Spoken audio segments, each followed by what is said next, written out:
Soyez les bienvenus ici à Aubusson, dans le département de la Creuse. Cette rivière, la Creuse, qui a pris sa source au plateau de Millevaches, dans le département auquel elle a donné son nom. Le décor de cette ville, ici, ce sont ces petites maisons de village et ces bâtiments industriels. Et ce mélange est le véritable reflet de l'activité manufacturière d'Aubusson. Jean-Claude, il est là avec nous ce matin parce qu'il est né il y a plus de combien ? 70 ans. Vous avez été scolarisé ici à Aubusson. Il nous a amené une photo de classe quand il était à l'école primaire. Je vais montrer la photo. Rappelez-moi où vous êtes sur cette photo. Voilà, là, c'est Jean-Claude. Et nous voici avec Benoît au Centre culturel et artistique Jean Lursal. On va aller retrouver Gérard Bonneau, le directeur du Centre culturel de la Scène nationale. Alors, Gérard, c'est quoi être artiste en résidence ? Être artiste en résidence, ça veut dire habiter dans un théâtre, habiter dans une ville, petite ville comme Aubusson, habiter dans une région. C'est venir travailler dans un endroit qui est réservé pour ça. Mais moi, je veux faire ça. Je veux venir travailler et habiter dans un théâtre. Notre mission, c'est aussi de soutenir la jeune création. La jeune création, c'est des compagnies. Il y en a 3 compagnies professionnelles installées à Aubusson. C'est dire s'il y a déjà une référence et une habitude.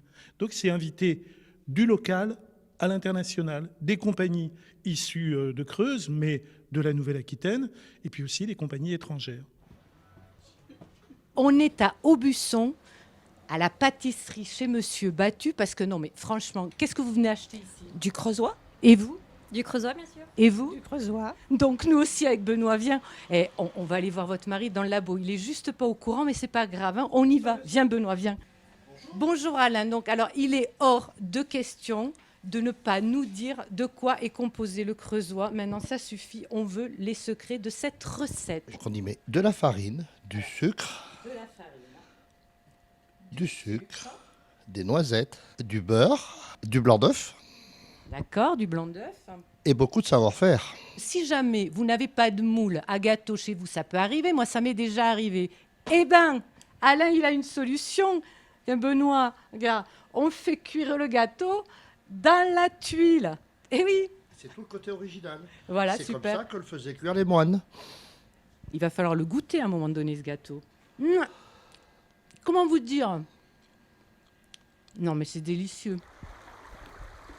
Je suis en compagnie de Karine et de René qui font partie de l'association Les Femmes en Marche, cette association qui accompagne les femmes touchées par la maladie. Elle regroupe des femmes atteintes d'un cancer du sein. Karine me disait, quand je l'ai eu au téléphone pour préparer cette séquence, j'employais le terme de battante, de combat, et vous m'avez dit non, c'est pas un combat, c'est une aventure. En quoi c'est une aventure ? Alors, c'est l'idée aussi que se battre, c'est un terme qui est très dur. Bien sûr, la maladie, c'est difficile, mais on n'est pas forcément en train de faire une guerre. On cherche plutôt à faire la paix, quoi, à faire la paix avec soi-même, à accepter ce qui nous arrive, même si c'est pas facile, et avoir ce travail d'introspection et d'aller un peu plus loin dans la découverte de soi. Et en ça, c'est déjà une aventure. C'est une aventure grande qui nous permet de changer, de grandir peut-être et d'avancer. Et d'avancer, ça reprend vraiment l'idée de la marche. C'est-à-dire qu'on va marcher à l'intérieur et on marche aussi parce qu'on va utiliser notre corps pour marcher. Donc on garde vraiment ce symbole qui est très fort. Merci à vous, mesdames, vraiment, merci sincèrement. à vous de parler. Et à très vite. Merci.